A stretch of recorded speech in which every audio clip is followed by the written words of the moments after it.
Vasudevaya. Haribol.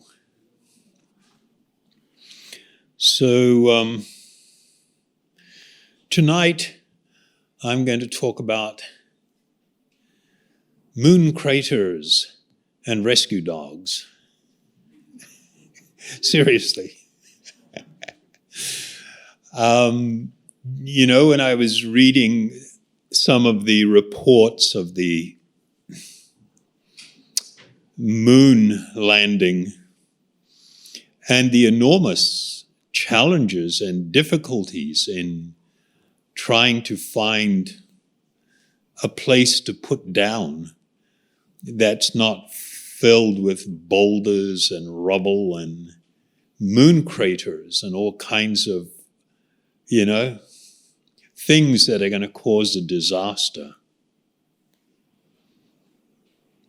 In a lot of ways, that sort of can be an analogy for us and our mind. When they set forth with the moon rover, they have to plot a course that's hopefully mostly on flat, clear land, and avoid the pitfalls of the moon craters and the big boulders and obstructions all over the place.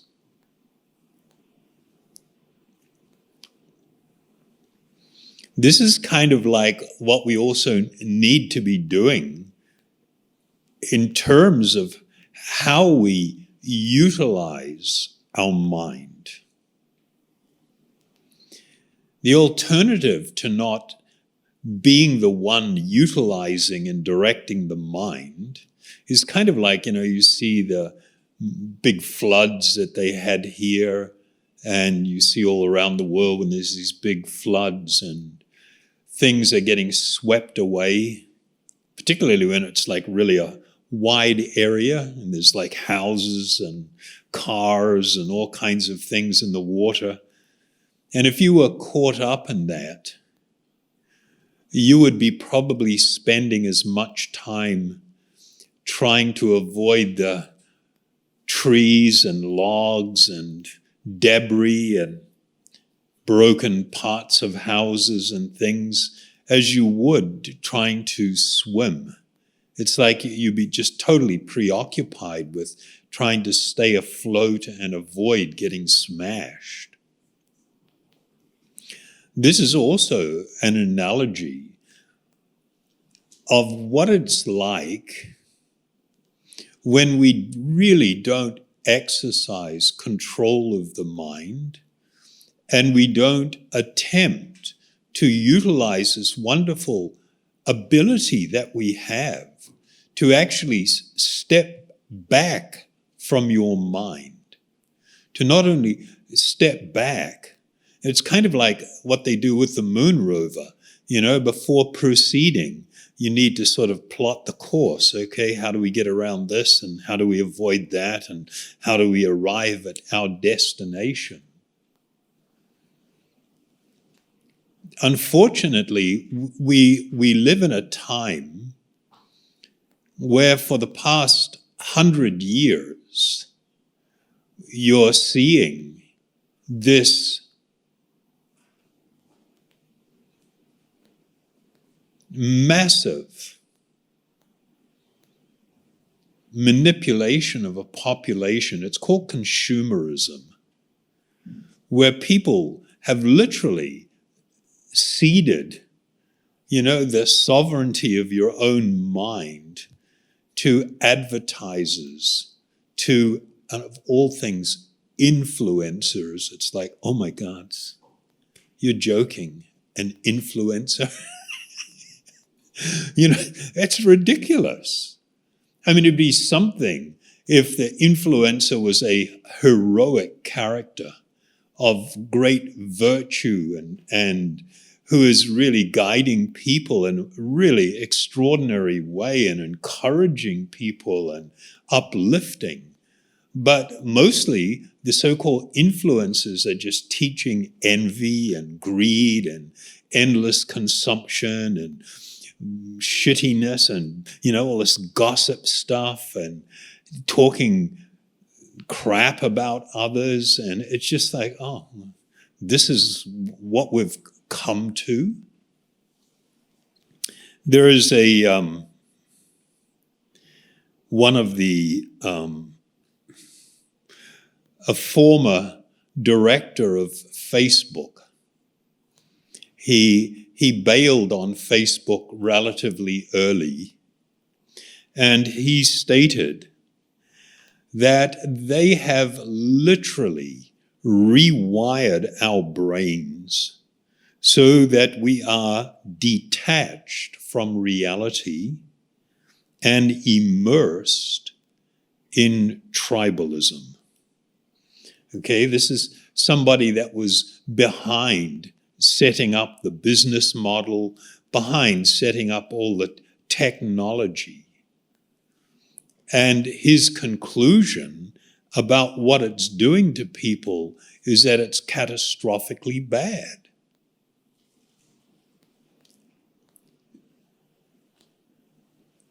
Of course, if you're not a thoughtful person, you are an ideal consumer. You can be easily manipulated and guided and pushed into making choices and decisions about what you're going to do with your life and what you're going to value. You become, someone that just can be easily exploited. In all the paths of yoga, the idea of controlling your mind, being in control of your mind, was central. And being in control of your mind doesn't mean staring at a candle for 20 minutes or 15 minutes. It's not like that. Being in control of your mind actually means that you determine what the content is going to be. And you exercise this ability to step back.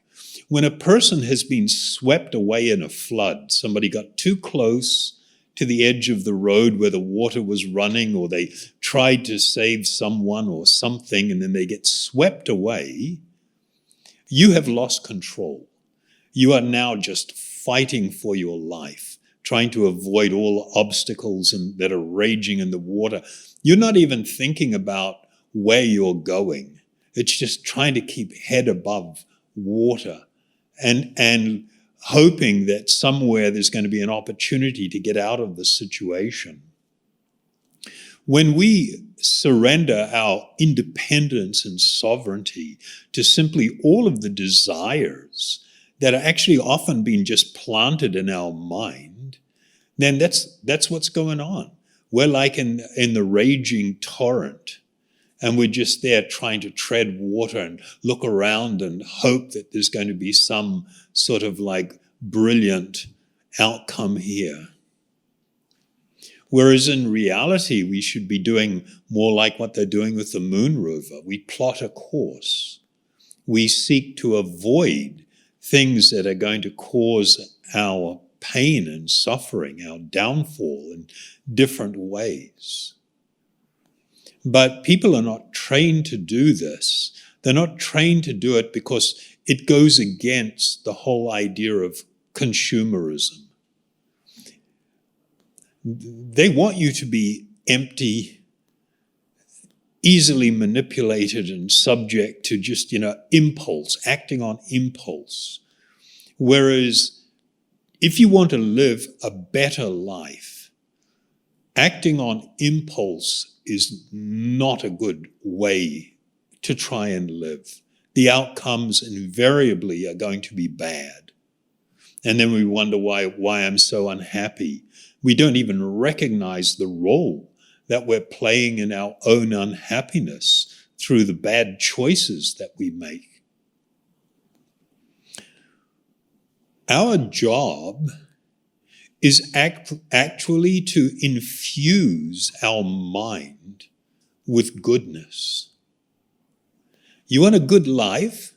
Then you have to infuse your mind with goodness. And I'm not talking about this in a shallow or Mickey Mouse kind of way. This is like a really big job. And it's really important. Part of our problem is because of all these influences, we don't even know what good means. When people talk about living the good life, what are they thinking of? They're thinking of a consumption monster, somebody that's got the means to just consume and use. That's what they call living the good life. But that's not good. It's not good for you. It's not good for others. It's not good for the planet. So why do you call it the good life? It's not good. But it's a symptom of how much we've become brainwashed and how language is losing its precision to communicate clear ideas. You know, when they start giving double meanings to words, then it's it's really going to cloud the conversation and make it really hard for people to proceed nicely in life. What is good? You know, being not greedy to consume things, not being envious of what others have and looking at it and desiring, oh, I wish I had that too. Being kind. Not having this tribalist mentality. I belong to a particular tribe or group, and anybody else in another group, I have to hate them. Whatever they have to say, I have to reject it because they're in a different tribe, a different group. It's kind of like, whoa, what happened to humanity? The idea of, you know, this wonderful idea of humanity.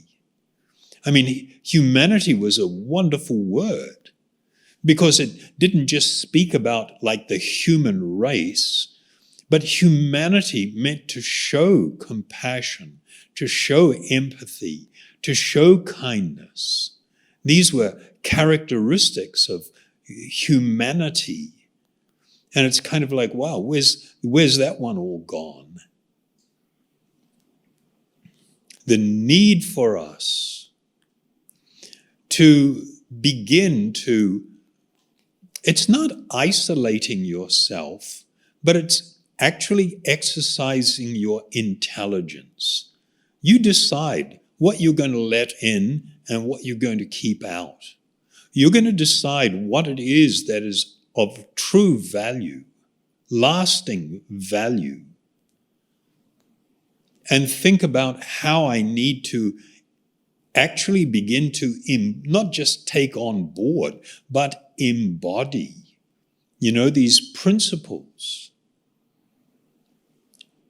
If you do this, your life will be good. And you will act in a way that is good. Good for you, good for others, and good for the planet. Yeah, but nobody else is doing it. It's like, well, so what? You know, do you want to be happy? You need to get on board. You need to think about this. You need to embrace this. And somebody may raise the suggestion that, well, you know, can I truly be kind to everyone? What about those who are mean and harmful and hurtful to me? Well, there's this old principle. It's not just promoted in Christianity, but this principle of to love thy enemy. And it's kind of like, whoa, what's that one? Because that that's directly against all the tribalism that's going on, where everybody's hating each other because you have adopted a political or a particular social issue that you are either embracing or rejecting. And so the idea that I can hate you because of that is just like, I don't know what to say. It's absolutely heartbreaking. This is the view of the transcendentalist. If I was to go to an animal shelter and I find there a dog, and anybody who tries to go near it, it starts barking and showing its teeth and all its hair standing up on end. And you can see it's emaciated and it's scarred and injured, and it's sort of like, you know, a lot of people would look at that and go, yeah, no, let's, they call it putting it down, right? Let's just kill it because it's not kind enough. But there are people that see things in a deeper sort of way. They look to the reality that that poor animal has been treated so badly, has been kept starved and tortured and beaten. It's been treated so badly. That is why it is reacting this way. And I know that if I take it, and I know it's going to take some time, if I take it and begin to feed it and take care of it and actually show that not all human beings are vicious and mean and cruel, there will be a change, and that dog will become kind and grateful for the mercy, for the compassion that was shown. And almost everybody instinctively knows that that is true. It's not just possible. This happens somewhat regularly with animals rescued from shelters and things. And my question is, why are we prepared to do that with an animal, but we're not prepared to behave that way with other humans? Why do we assume that somebody that wants to growl at me and attack me, that that's actually what they're like, and that they haven't been like the dog, treated badly or conditioned in certain ways and taking on certain ideas? Those that were great transcendentalists, they knew that all people have an inherent spiritual nature. It is part of the reality of who we are. But if we become conditioned by a certain environment, we begin to behave in predictable ways. And when somebody is behaving, just like when that dog is reacting to me, barking at me and is fearful and freaked out and angry, I know that that's not its real nature. All I have to do is show kindness and take care of it. And it will learn to trust people again, and it will become appreciative.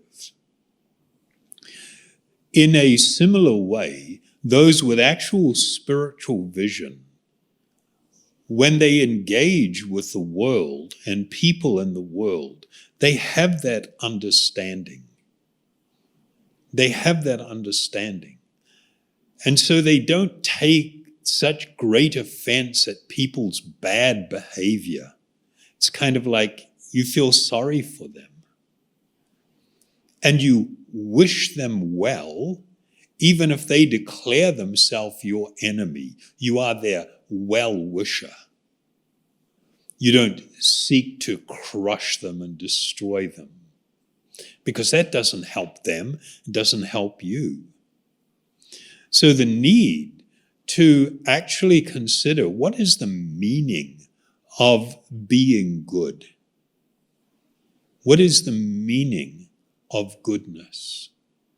How do I infuse my life, my thinking, my actions, my desires? How do I infuse it with goodness so that I can truly live a good life? That my life will actually count for something. This is our job. This is what we should aspire for. This process that we're engaged in of meditation, using these spiritual sounds, it's meant to produce this kind of outcome. Because when we engage in this process of chanting these spiritual sounds, it dissipates the fog that is covering us. It makes it so we can see things with increasing clarity. And the main thing that we're going to see is that I am an eternal spiritual being. This body is something temporary that I'm inhabiting. I can't make this body and everything connected with it the focus of my life. That's a massive mistake, because that thing is coming to an end. But I should seek something more important, something more significant. And so when we engage in this process as a daily practice, really encourage people to engage as a daily practice, it is truly transformative. So now we will chant. I might use the Maha Mantra, since nobody's done that yet this evening, and just close your eyes and take the time to rest your heart, to rest your mind in these spiritual sounds, like you're immersing yourself in an ocean. Just, you don't have to overly concentrate and stuff. Just let go of everything and become absorbed in these sounds. And they will change your life. Okay?